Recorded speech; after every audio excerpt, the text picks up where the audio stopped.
Halo semuanya, kami dari kelompok 5. Kami di sini membahas topik EDI, yaitu Electronic Data Interchange. Next. Sebelum kami melanjutkan presentasi dari kami, sebelumnya izinkan kami untuk memperkenalkan diri kita masing-masing.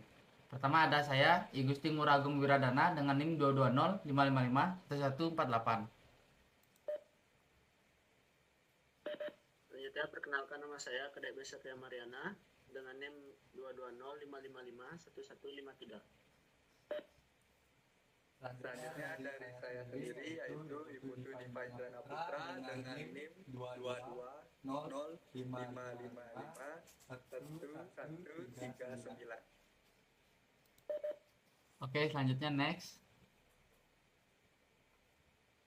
Jadi kita di sini akan membahas topik pembahasan yang itu yang pertama ada apa itu EDI, yang kedua ada cara kerja EDI, yang ketiga ada gambaran proses EDI, yang keempat ada manfaat penggunaan EDI, yang kelima ada standar EDI, keenam implementasi EDI, ketujuh keamanan EDI, dan 8 ada kesimpulan. Oke, next. Kita bahas yang pertama, yaitu apa itu EDI. EDI adalah singkatan dari Electronic Data Interchange, yaitu pertukaran data bisnis antar organisasi dalam format standar. EDI melibatkan transfer data terstruktur antar sistem komputer, memungkinkan bisnis untuk mengotomisasi dan mempercepat proses komunikasi. Next. Selanjutnya ada cara kerja EDI. Cara kerja EDI itu ada yang pertama ada pembuatan data. Data bisnis seperti pesanan, pembelian, atau faktur dibuat dalam sistem internal perusahaan, misalnya ERP atau sistem manajemen bisnis lainnya. Contoh visualnya ada gambar komputer dengan software ERP terbuka. Yang kedua ada translasi data. Translasi data yang telah dibuat translasi dari format internal perusahaan ke format standar EDI menggunakan software translasi EDI. Format yang umum digunakan termasuk EDIFACT, ANSI X12, dan XML. Contoh visualnya ada proses translasi data dari format internal ke format EDI dengan icon software translasi. Selanjutnya ada transmisi data. Data EDI yang telah ditranslasi kemudian dikirimkan ke mitra bisnis melalui jaringan komunikasi. Jaringan yang digunakan bisa berupa internet, value add, network atau FAN, atau protokol komunikasi lainnya. Contoh visualnya ada jaringan internet dengan panah yang menunjukkan pengiriman data antara dua perusahaan. Lalu selanjutnya ada penerimaan data. Mitra bisnis menerima data EDI yang dikirimkan. Data diterima dalam format EDI, kemudian translasi, kemudian ke format yang bisa dibaca dan diproses oleh sistem internal. Mereka menggunakan software translasi EDI.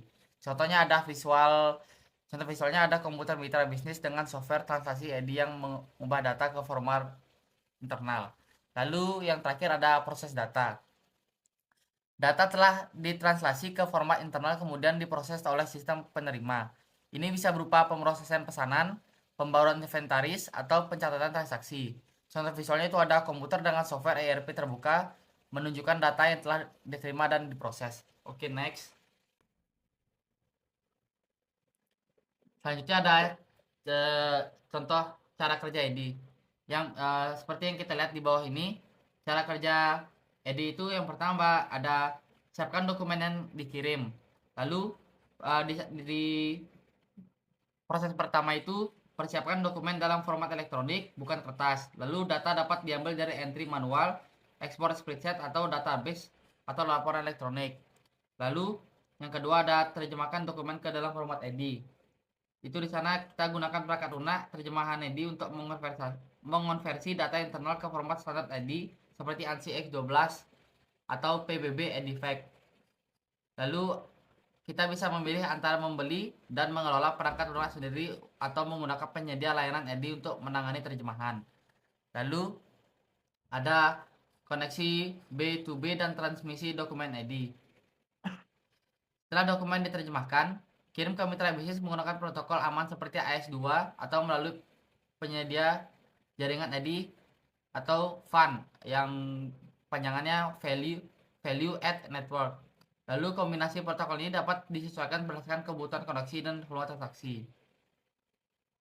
Lalu kesimpulannya ada EDI mengoptimalkan pertukaran dokumen bisnis dengan standar komunikasi elektronik, mengurangi kesalahan manual, meningkatkan kecepatan transaksi, dan membangun rantai pasokan yang efisien.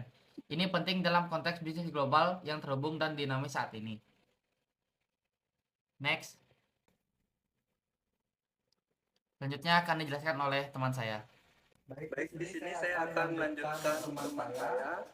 Di sini terdapat gambaran proses EDI, yaitu yang pertama persiapan data, pengiriman persiapan data yang akan dikirim seperti pesanan pembelian atau faktur dalam format standar. Lalu yang kedua ada terjemahan. Data diubah menjadi format EDI standar seperti ANSI X12 atau EDIFACT. Yang ketiga, transmisi. File EDI dikirimkan melalui jaringan seperti internet ke sistem komputer penerima. Lalu yang keempat, penerimaan. Sistem komputer penerima menerima file EDI dan mengubahnya kembali menjadi format yang dapat dipahami oleh sistem. Lalu yang kelima, pemrosesan. Sistem penerimaan proses file EDI memperbarui catatan dan memicu tindakan yang diperlukan manfaat EDI. Next. Di sini terdapat manfaat penggunaan EDI. Penggunaan EDI manfaat termasuk efisiensi yang lebih tinggi. EDI mengoptimisasi pertukaran dokumen bisnis, mengurangi kebutuhan akan entry dan mengurangi kesalahan. Lalu yang kedua, akurasi yang lebih tinggi.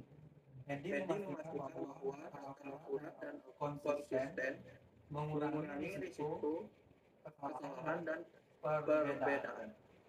Lalu yang ketiga, pemrosesan yang lebih cepat. EDI memungkinkan pemrosesan dokumen bisnis yang lebih cepat, mengurangi waktu yang dibutuhkan untuk menyelesaikan transaksi. Lalu yang keempat, biaya yang lebih rendah. EDI mengurangi biaya yang terkait dengan komunikasi, kertas atau fax, seperti biaya cetak, pos, dan tenaga kerja. Lalu yang terakhir, visibilitas yang lebih baik. EDI memberikan visibilitas waktu nyata pada status transaksi, memungkinkan bisnis untuk melacak dan mengelola operasinya dengan lebih efektif. Next. Standar EDI. Ada beberapa standar EDI yang digunakan saat ini, termasuk yang pertama ANSI X12. Standar EDI yang umum digunakan di Amerika Utara. Lalu yang kedua ada EDIFACT. Standar EDI yang umum digunakan di Eropa dan bagian lain dunia. Lalu yang ketiga itu ROSETANET. Standar yang digunakan di industri teknologi tinggi. Lalu yang terakhir ada HL7. Standar yang digunakan di industri kesehatan. Selanjutnya akan dilanjutkan oleh teman saya. Baik, di sini saya akan melanjutkan yaitu implementasi EDI. Implementasi EDI memerlukan beberapa langkah, termasuk yang pertama ada mengidentifikasi kebutuhan bisnis, yaitu mengidentifikasi proses bisnis yang dapat ditingkatkan dengan menggunakan EDI. Yang kedua, memilih standar EDI, yaitu memilih standar EDI yang sesuai dengan kebutuhan bisnis dan kompatibel dengan sistem trading partner. Yang ketiga ada mengembangkan rencana implementasi EDI, yaitu mengembangkan rencana implementasi EDI termasuk timeline, anggaran, dan alokasi sumber daya. Yang keempat ada konfigurasi perangkat lunak EDI, yaitu mengkonfigurasi perangkat lunak EDI untuk memenuhi kebutuhan bisnis dan integrasi dengan sistem yang ada. Yang kelima atau terakhir ada pengujian dan validasi, yaitu mengujian dan memvalidasi sistem EDI untuk memastikan bahwa sistem bekerja dengan benar dan akurat. Selanjutnya ada keamanan EDI. Keamanan EDI sangat penting untuk memastikan integritas dan kerahasiaan data bisnis. Langkah-langkah keamanan EDI itu termasuk yang pertama ada enkripsi, yang dimana mengenkripsi file EDI untuk melindungi dari akses tidak sah. Yang kedua ada mengautentikasi, yang dimana mengautentikasi identitas trading partner untuk memastikan bahwa file EDI dikirimkan ke dan diterima dari pihak yang berwenang. Yang ketiga ada otorisasi, yang dimana mengotorisasi akses ke file EDI dan sistem untuk memastikan bahwa hanya personel yang berwenang yang dapat mengakses dan memproses data EDI. Yang keempat ada jejak audit, yang dimana memelihara jejak audit untuk melacak dan memantau transaksi EDI dan memastikan akuntabilitas. Yang terakhir ada kesimpulan. Jadi kesimpulannya adalah EDI adalah alat yang powerful bagi bisnis yang ingin mengotomatisasi proses komunikasi dan meningkatkan efisiensi. Dengan mengubah dokumen bisnis menjadi format elektronik standar, EDI memungkinkan perusahaan untuk mengurangi biaya, meningkatkan akurasi, dan meningkatkan produktivitas.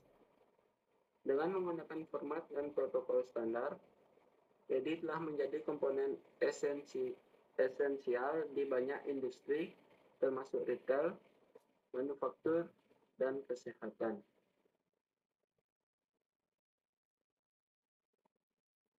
Sekian presentasi dari kelompok kami. Terima kasih.